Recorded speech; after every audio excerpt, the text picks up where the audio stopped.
In this demonstration, I'm going to show how you can use the Tabor AWT to transmit and receive a wireless LAN signal. We're going to use MATLAB to do the signal generation and signal processing, and I've got the system connected up to the computer here using a Thunderbolt cable. So it's quite a high-speed transfer. So this is the setup. So I've got a computer, I just call it comp, and that's got MATLAB running inside it. Through Thunderbolt, we go to the instrument's FPGA directly. Then we have a transmit function, TX, which is essentially a 9 gigasample per second DAC.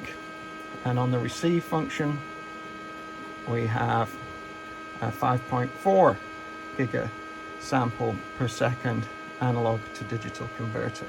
So I've got these two connected to each other. So the first thing we do is we use the MATLAB application that helps us create the wireless LAN signal, and that is called wireless LAN waveform generator function.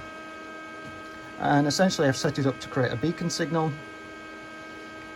with a bandwidth of 20 megahertz,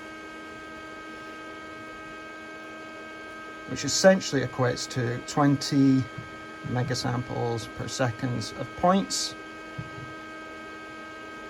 So we need to make that from 20 megasamples all the way up to 9 gigasamples.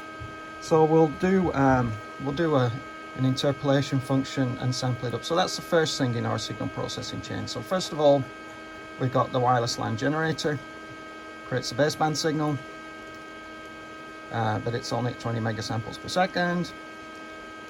Then we interpolate, brings it up to 9 gigasamples per second, still a baseband signal. And then we create and modulate that onto a carrier. So we have an IQ modulator, and we have a 2.4 gigahertz carrier, and then we transmit it. On the receive side, we've set the receiver, or the digitizer, actually to 2 gigasamples. So if I'm receiving in the third Nyquist zone a 2.4 gigasample signal, I will see in the first Nyquist zone that same signal, but at 400 megahertz.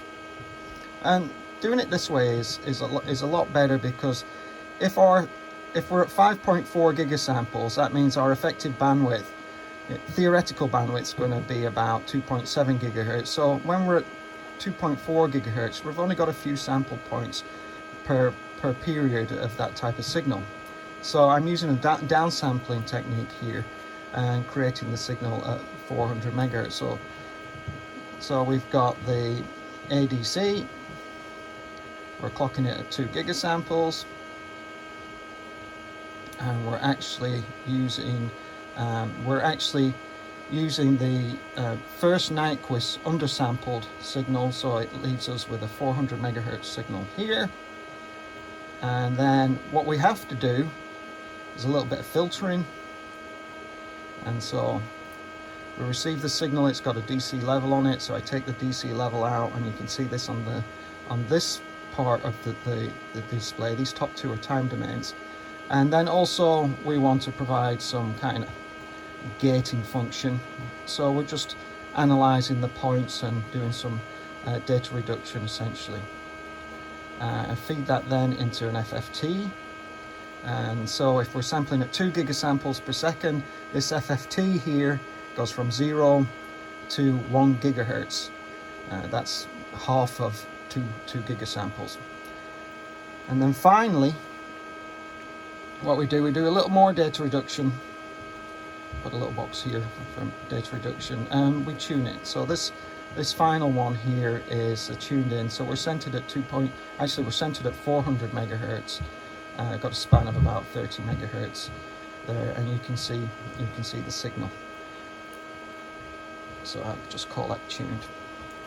We can go beyond this, of course. We can do adjacent channel power measurements. We could look at the modulation quality.